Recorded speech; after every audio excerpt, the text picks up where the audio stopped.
my blissful selves.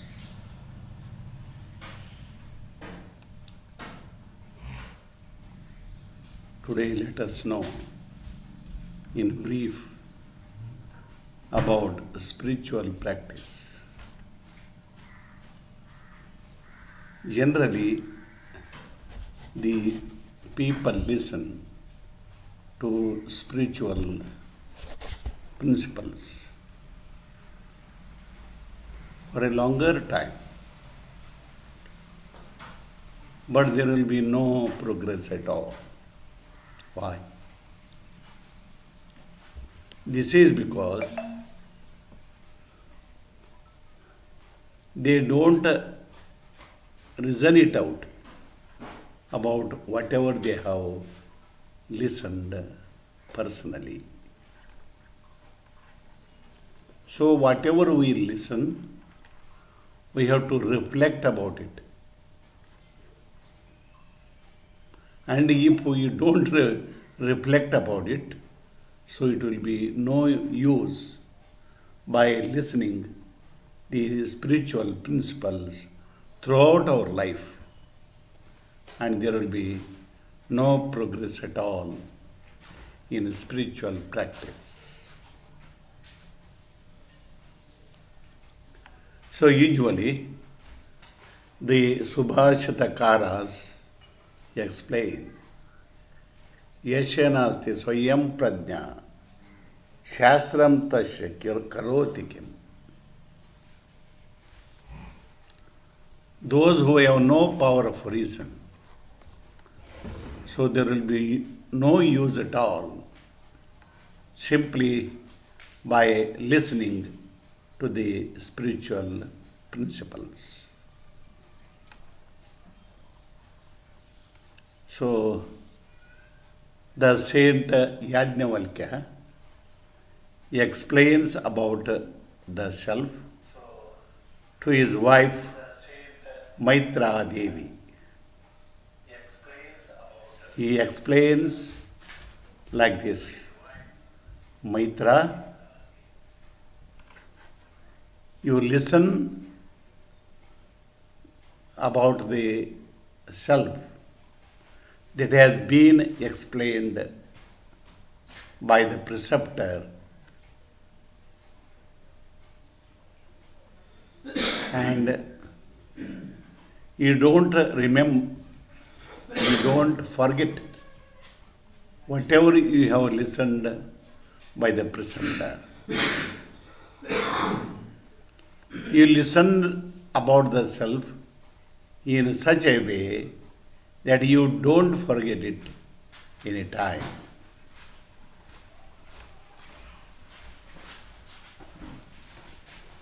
Then you inquire what has been explained about the self,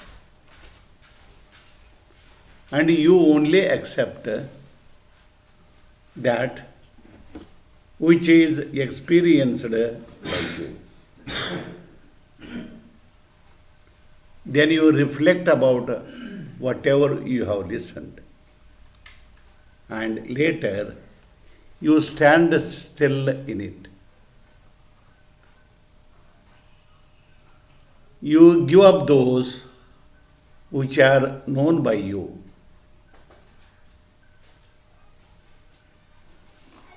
and then there is the knowing entity. So the knowing entity is called the subject,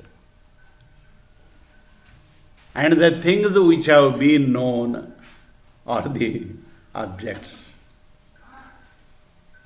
For example, the sensory objects have been known by our eyes. The eyes are the subject,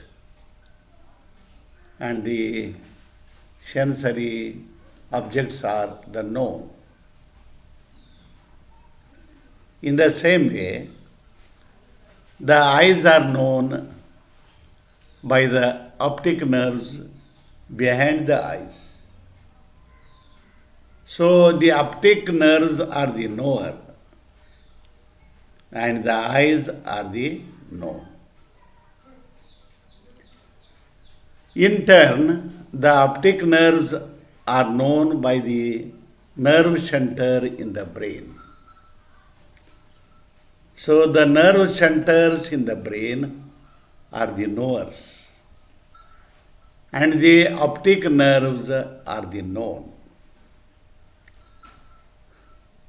Again, the nerve centers that have been there in the brain have been known by the brain. So brain is the knower and nerve centers are the known. Then the brain is known by the mind.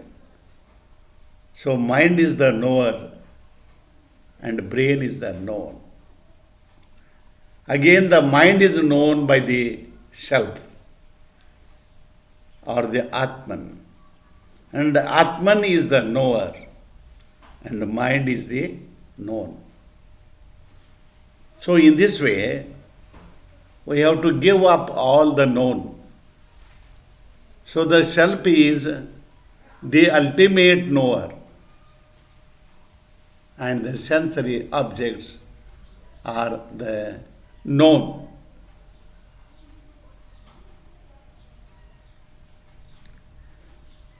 So we have to give up all the known and we have to remain still in the knower. And the ultimate knower is our self.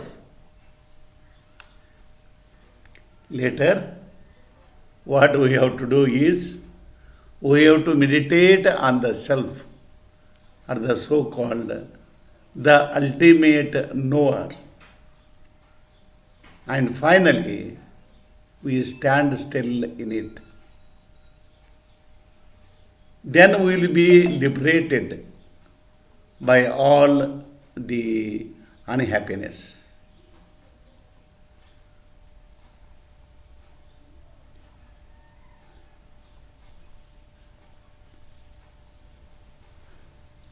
So you cannot get happiness by the contact of sensory organs and their related sensory objects like eyes, the nose, the tongue, the skin, the ear, like that. So we cannot experience happiness by these sensory organs. So the eyes can perceive the form, but they don't perceive happiness. The nose can perceive smell, but it cannot perceive happiness. The tongue can perceive taste, but it cannot perceive happiness. The skin can perceive the touch, but not happiness. The ears can perceive the words, but not happiness. So we cannot experience permanent happiness by the contact of sensory organs and the sensory objects.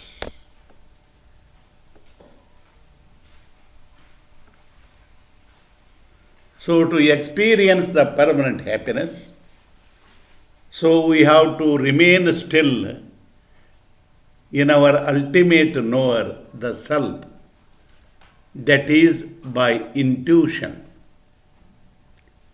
So the so-called form, the smell, the taste,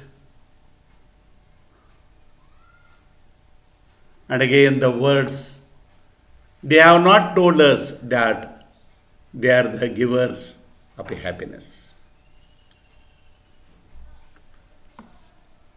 The sensory organs or the sensory objects, particularly the sensory objects, have not told us that they are the givers of happiness. But we ourselves have thought that they are givers of happiness. We think some sensory objects give us happiness, and some other sensory objects give us unhappiness.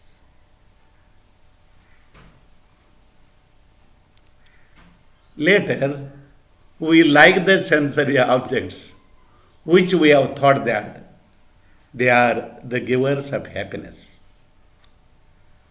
And we dislike the sensory objects which we have thought that they are givers of unhappiness.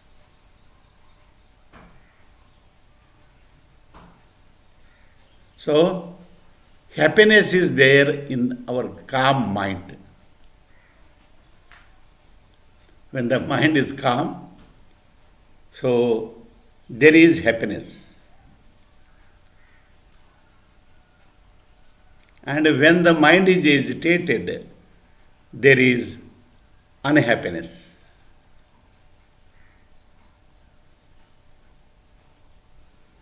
So the sensory objects which we have thought as the givers of happiness, and if we don't get the sensory objects which we have thought that they are givers of happiness, our mind becomes agitated and we experience unhappiness.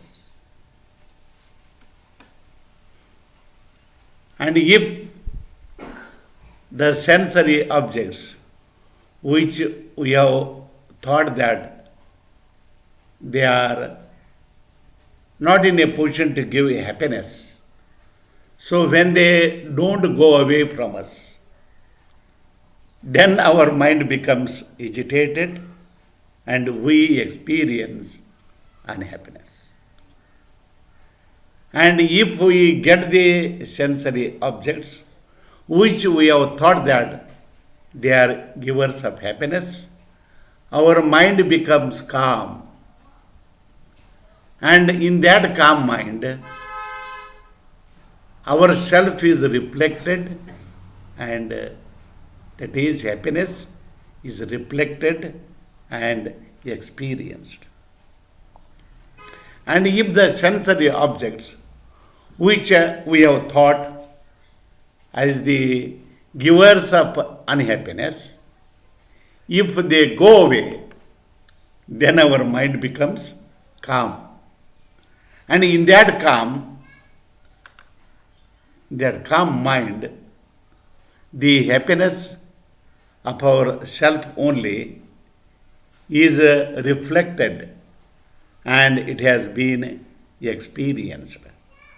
So this clearly indicates that when our mind becomes calm, we experience happiness. And when our mind becomes agitated, we experience unhappiness. So, for example, peda. Think that now there is no peda,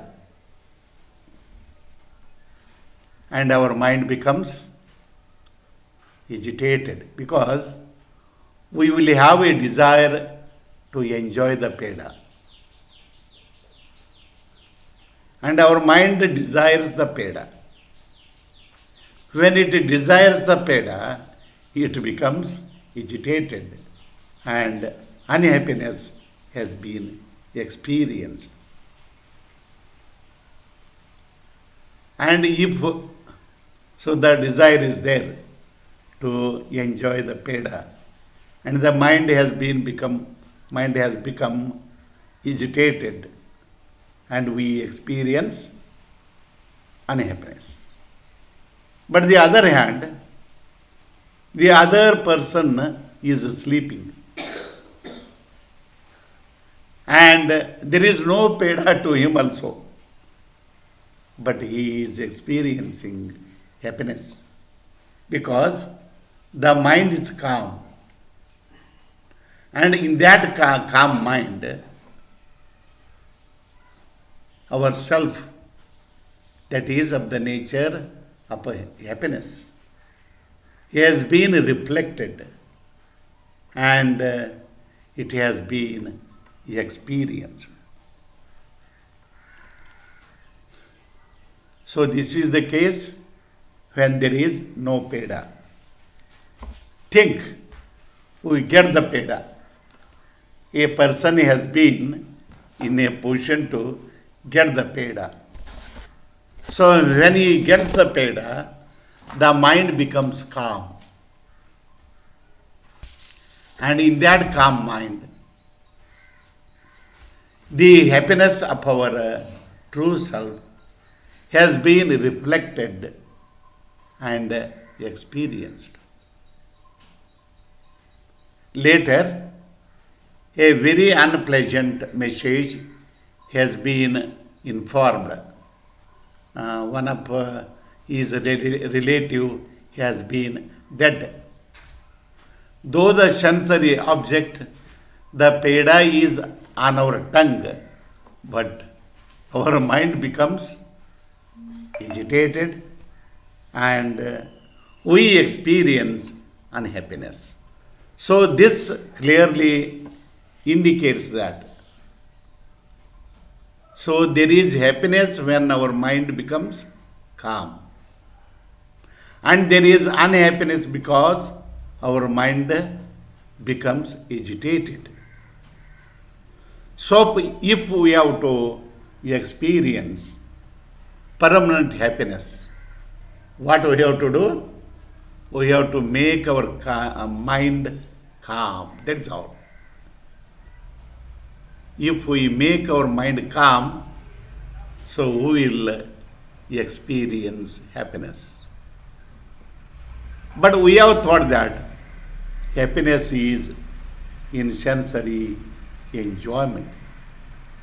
But this sensory enjoyment ends in tiresomeness and weariness. That means sensual enjoyment gives us unhappiness. But in deep sleep, our mind is calm for many hours. Why? In deep sleep, there is our true self. And our true self is of the nature of happiness. And there is nothing other than self. And happiness is experienced. That means the happiness that has been experienced in a deep sleep is of our true self only. But generally we think that we are gross body. And when we think that we are this gross body, so the gross body will be going on changing. And when the gross body will be changing, then the mind becomes agitated and we experience unhappiness. But if we inquire whether we are the gross body or the self, when we are living, we talk. But we don't talk when we die. Why? That means the talker that is there in the body, he has left the gross body. And if at all we have to talk, we should have the consciousness or we should have the understanding. That means this clearly indicates that we are the talkative entity. That means our real nature is consciousness. And this consciousness is of the nature of happiness. That means we are happiness itself. But we have forgotten our conscious nature. And we have thought that we are this gross body. And the sensory objects are givers of happiness. And like this, we have made our mind agitated and we experience unhappiness. But in deep sleep, we have given up the desires of sensory objects and we have given the desire of gross body and the gross body consciousness by forgetfulness. And our mind has become calm. And in that calm mind, our self is reflected and experienced. So, in this way, happiness is in ourself. So, we have to experience happiness. Usually, we experience happiness by different adjuncts. We experience happiness by sensory objects. We experience happiness by deep sleep. And even we experience happiness by taking the intoxicants. We experience happiness by practicing pranayama. We experience happiness by deep sleep. So these are the different adjuncts by which we experience happiness. But when we experience happiness by these different adjuncts, the happiness that is experienced is of the self. But we think that the happiness that we experience is of the adjuncts, sensory objects, intoxicants, deep sleep, like that, practicing pranayama, like that. So we have to deeply think about this and we have to reflect about this. Whenever we see the forms, we smell, and whenever we taste, touch, and listen. So we have to think whether the happiness that we experience during the sensual enjoyment, it is of the adjuncts, sensory objects, deep sleep, pranayama, like that, or it is of the self. So we have to inquire this for a longer time. And usually many lives, it may take many lives. Later we will come to know that the happiness that we experience from different objects is not of different adjuncts. It is not of sensory objects. It is not of intoxicants or by practicing pranayama or of deep sleep. So this inquiry has to be continued throughout our life. During the entire waking state, we have to continue this inquiry whether the happiness that we experience is of the different adjuncts or it is of our self. During the entire waking state. But we cannot do this in deep sleep. Except the deep sleep, we can continue this practice even in dream. And we can continue this inquiry when we are young and when the body is healthy. And when we become old, cannot practice this, we cannot continue this because the body is sick and the body has become old. By the sick body, we cannot continue this practice. So, if at all we have to become permanently happy, we have to remain firmly in our real self. So, usually, what happens when we see the sensory objects, we feel that they are the givers of happiness to the maximum. But when we go on enjoying the sensory objects, so the sensual enjoyment ends in tiresomeness and weariness. This clearly indicates that the sensory objects are no givers of happiness. So when we have body consciousness, so we will be unhappy. In a deep sleep, there is no body consciousness and there is only happiness. But when we wake up from the deep sleep, we will have body consciousness. And when we will have the gross body consciousness, there will be hunger. And hunger gives us unhappiness. There will be thirst, cold, bright sunlight, sultriness.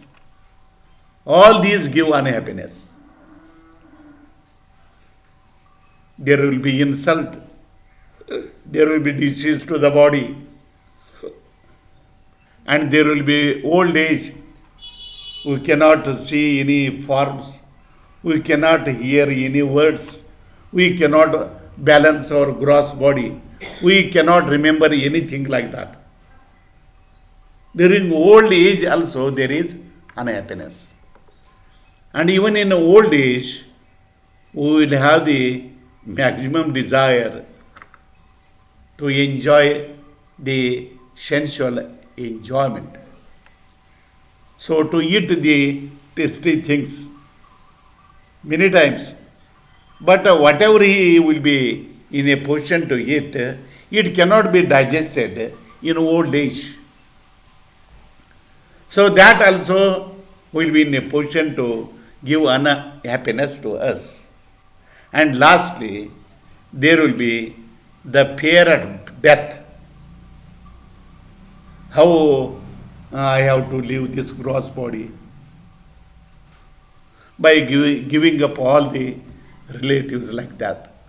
So in this way, if we inquire, the gross body consciousness is also in a position to give us unhappiness.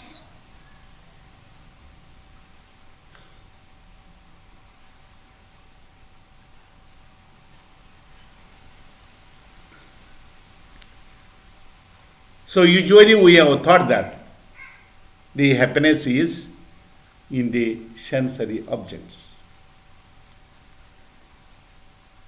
And when we will be in a position to enjoy a particular sensory object, the mind gives up the first sensory object, and it moves to the second. Why the mind moves to the second? The mind moves to the second sensory object because it has not been in a position to get the happiness from the first sensory object. Then from the second sensory object, it moves to the third. From the third sensory object, it moves to the fourth. From the fourth sensory object, it moves to the fifth. And lastly, it goes to the deep sleep. So this clearly indicates that there is no happiness at all in sensory objects. Then the lovers, the husband and wife like that. So they will be talking, I love you most. No, no, no. I love you most. Then when the house would be on fire, so the husband and wife individually run away from the house without caring the wife or the husband. This clearly indicates that we love more our gross body than husband, wife, or any relative. When we quarrel, so usually we give our back.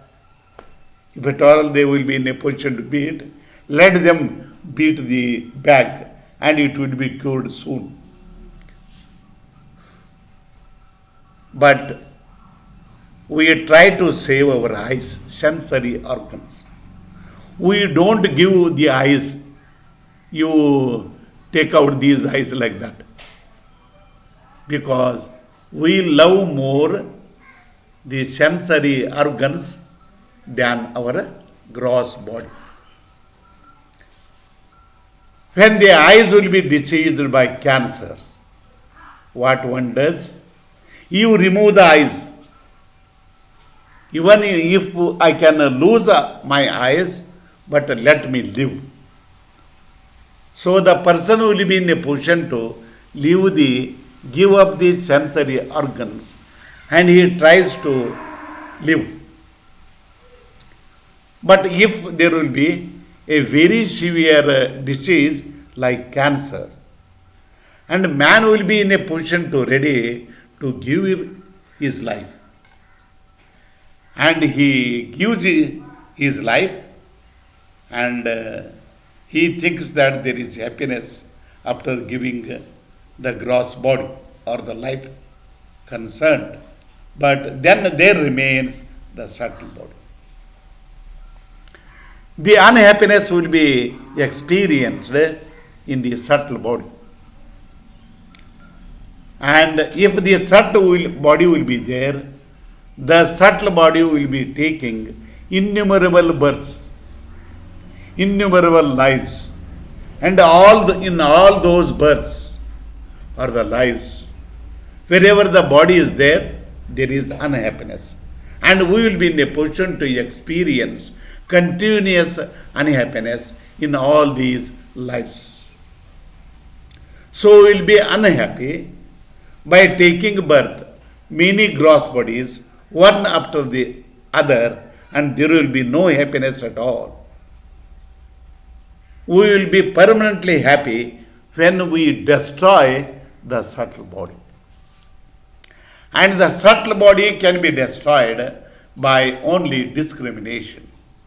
What is, whether there is happiness in sensory objects or not, whether there is happiness in a gross body consciousness or not, like that. And if we destroy the concerned subtle body, then there remains the self. And that self is of the nature of permanent happiness. So, if at all we have to experience permanent happiness, we have to listen about the self, the Atman. We have to reflect about that. Then later, we have to meditate about that and stand still in the self. And by doing this, we will be in a position to experience permanent happiness. So there will be no birth, there will be no death, there will be no desire of sensory objects, no desire of a gross body, no gross body consciousness, and only there will be self-consciousness, and there will be permanent happiness. So by this, I end my talk.